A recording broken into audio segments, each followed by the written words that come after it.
আমি বাঁশপাতার শুটকি ভর্তা বানাবো। তো এখানে আমি রসুন, পেঁয়াজ, কাঁচামরিচ নিয়েছি, ধনেপাতা নিয়েছি শুটকিটা ভালোভাবে ধুয়ে নিয়েছি।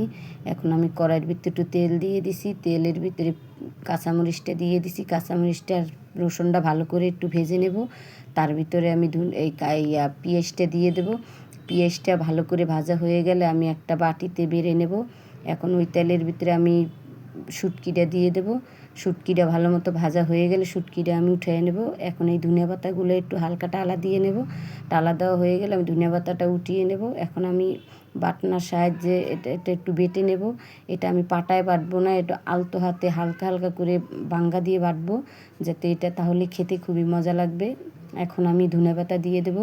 ধনেপাতা দিয়ে লবণ দিয়ে এখন আমি ভালোভাবে এটা সবগুলো উপকরণ আমি একসাথে ভালোভাবে মিশিয়ে নেব।